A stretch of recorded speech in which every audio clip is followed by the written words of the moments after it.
titik menjadi koordinat lainnya pada bidang dengan aturan tertentu. Oke, jadi suatu titik itu mau kita transformasikan menjadi P aksen. Nah, titik yang tadi X, Y juga menjadi X aksen dan Y aksen. Nah, itu nanti akan kita bahas beberapa jenis-jenis dari transformasi. Ini bisa kamu lihat ada 4 jenis. Yang pertama translasi. Translasi itu ada pergeseran, kemudian refleksi atau pencerminan. Nah, selanjutnya ada rotasi, perputaran, dan yang terakhir namanya dilatasi atau perkalian. Ini akan kita bahas satu persatu. Nah, yang pertama kita bahas translasi atau pergeseran, yaitu memindahkan setiap titik pada bidang menurut jarak dan arah tertentu. Oke, jadi digeser tetapi tidak mengubah bentuk dari bidang aslinya, ya. Nah, kemudian ini adalah titik X, Y akan ditranslasikan terhadap titik A, B, maka A aksennya menjadi X ditambahkan dengan A, Y ditambahkan dengan B. Oke. Nah, ini untuk lebih jelasnya nanti Ibu akan berikan contoh biar kamu lebih paham. Nah, ini ilustrasinya seperti ini. Nah, ini adalah contoh ataupun ilustrasinya, ya. Jadi, jika sebuah titik ditranslasikan, maka dia akan menjadi bayangannya itu penjumlahan dari titik dengan hasil translasinya. Ini contoh nih. Tentukan bayangan P 2,3 oleh translasi 43, ya. Nah, titiknya 2,3 tadi rumusnya X aksen adalah X ditambah A, berarti 2 ditambah 4 sama dengan 6, kemudian Y aksen sama dengan X ditambah B. Kebetulan B-nya juga 3, maka 3 ditambah 3, 6. Maka bayangan dari atau P aksen nilainya adalah 6,6. Oke, pahami ya, Nak ya? Nah, kemudian untuk translasi yang satu lagi, jika ditranslasikan, ini contohnya ya, satu lagi. Koordinat titik 2,-8 jika ditranslasikan terhadap 2 negatif 5, maka ini akan menjadi 2 ditambah 2, A-nya 2. Kemudian untuk Y-nya negatif 8 dikurang 5, karena negatif-negatif. Kemudian bayangan dari titik A tersebut, maaf ya, ini A ya maksudnya, A aksen adalah 4,-13. Oke, next, refleksi, pencerminan adalah suatu transformasi yang memindahkan tiap titik pada bidang dengan menggunakan sifat bayangan cermin dari titik-titik yang akan dipindahkan, ya. Refleksi, pencerminan. Jadi untuk pencerminan jaraknya harus sama. Nah, ini Ibu akan berikan ilustrasinya. Nah, kamu bisa lihat. Jadi kalau ada sebuah benda direfleksikan, maka dia akan sama jaraknya, ya. Nah, untuk refleksi ini rumusnya ada 6, ya.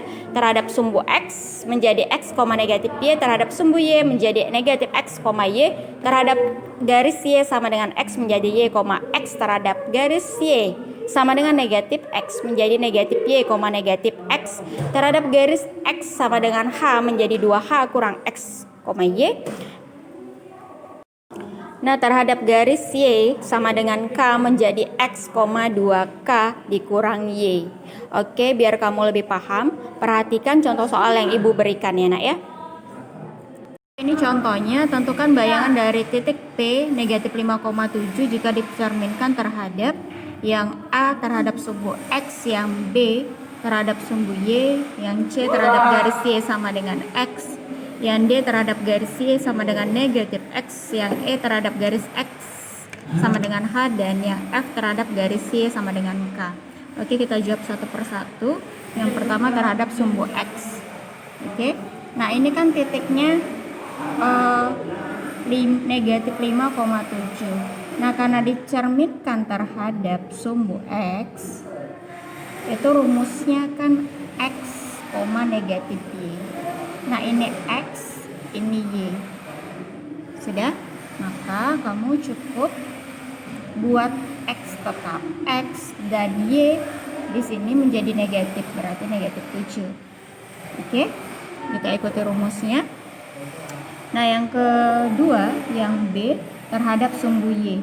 Jadi titik P negatif 5,7 akan kita cerminkan terhadap sumbu Y, di mana rumusnya adalah negatif X, Y, kebalikannya tadi X, negatif Y. Maka titiknya atau P aksen, namanya P aksen ya nak ya, artinya bayangan dari P itu menjadi iya, karena ini X nya sudah negatif, ini negatif lagi, berarti jadi positif. Y nya tetap Y. Oke ya. Nah, yang selanjutnya yang C, terhadap garis Y sama dengan X. Terhadap garis Y sama dengan X. Rumusnya Y, X. Maka P aksennya menjadi, iya dibalik saja, 7, negatif 5. Ya. Nah, yang D, terhadap garis Y sama dengan negatif X. Terhadap garis Y sama dengan negatif X. Oke, rumusnya negatif Y, negatif X. Jadi di sini yang tadinya X, ini kita pindahkan si Y yang di sini, tapi ada negatif. Kemudian ini yang tadinya Y menjadi X, tapi ada negatif. Berarti negatif jadi positif. Sudah. Kemudian yang E, sudah, terhadap garis X sama dengan H. Terhadap garis X sama dengan H. Itu rumusnya adalah 2H dikurang X, Y.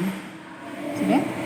Maka P aksennya ini 2H dikurang X dikali Y. Nah, kebetulan soal kita dia tidak ada menyebutkan berapa nilai X-nya atau berapa nilai H-nya. Oke.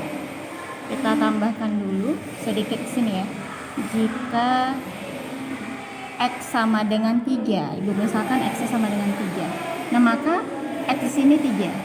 Berarti 2 dikali 3 dikurang X. X-nya yang ini. Karena ini kurang, jadi tambah. Y, 7. Sudah?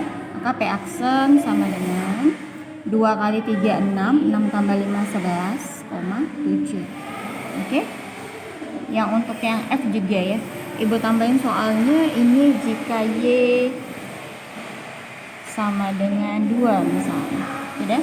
Maka P negatif 5,7 ini dicerminkan terhadap Y sama dengan 2 ya. Maka P aksen rumusnya X, 2K kurang Y. Sudah? 2K kurang Y. Oke, X-nya tetap X, negatif 5.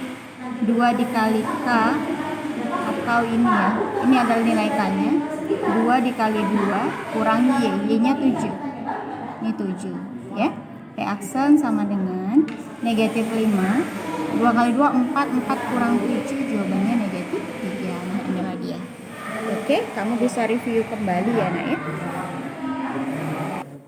Oke, yang selanjutnya kita masuk ke dalam rotasi atau perputaran. Ini bisa kamu lihat ya, ada sudut 90 derajat, 180 derajat, 270 derajat dan 360 derajat ya.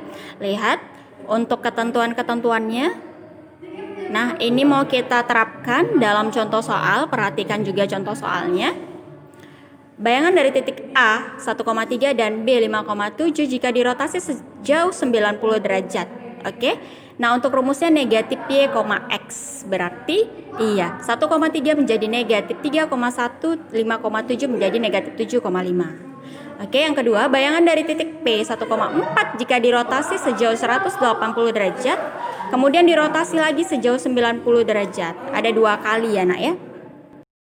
Nah, untuk yang pertama 1,4 rotasinya 180 derajat, rumusnya negatif X, negatif Y berarti negatif 1, negatif 4. Kemudian negatif 1, negatif 4 kita rotasi lagi 90 derajat. Rumusnya adalah negatif Y, negatif Y, X maaf.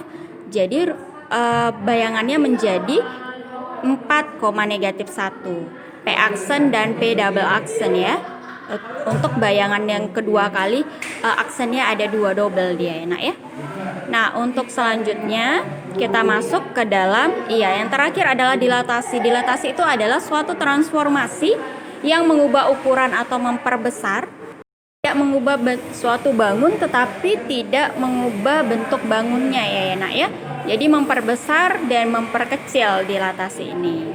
Nah, untuk pemahaman lebih lanjut, biar kamu lebih paham, kita perhatikan contoh soalnya, bagaimana sih memperkecil atau memperbesar suatu bangun, tetapi tidak mengubah bentuk bangunnya. Oke, ini rumusnya, pusatnya 0,0. Iya, bayangannya menjadi X aksennya K dikali X, kemudian Y aksennya K dikali Y. Dilambangkan dengan O, K. Nah, yang kedua dilatasinya dengan pusat A, B, faktor skalanya K, maka X aksennya menjadi K dikali X kurang A ditambah A, dan Y aksennya menjadi K dikali Y kurang B ditambah B. Oke, kita masuk ke dalam contoh soal saja. Oke, ini contohnya, tentukan bayangan titik A 1,6 oleh dilatasi dengan faktor skala 3 dan pusat 1,2. Nah, ini sudah kita tentukan mana nilai A, nilai B, dan nilai X, nilai Y. Nah, untuk menentukan mana X aksen, Y aksen, kita tinggal masukkan saja. Nah, karena dia bilang faktor skalanya 3, berarti ini 3. Kemudian X dikurang A, 1 dikurang 1, ditambah A. Nilai A-nya adalah 1. Maka 3 dikali 0 tambah 1, maka 0 tambah 1, ini sama dengan 1. Kemudian untuk Y aksen sama dengan 3 dikali 6 kurang 2 ditambah 2. Maka 3 dikali 4 tambah 2 sama dengan 12 tambah 2, yaitu 14. Maka bayangan dari A aksen itu adalah 1,14. Oke ya.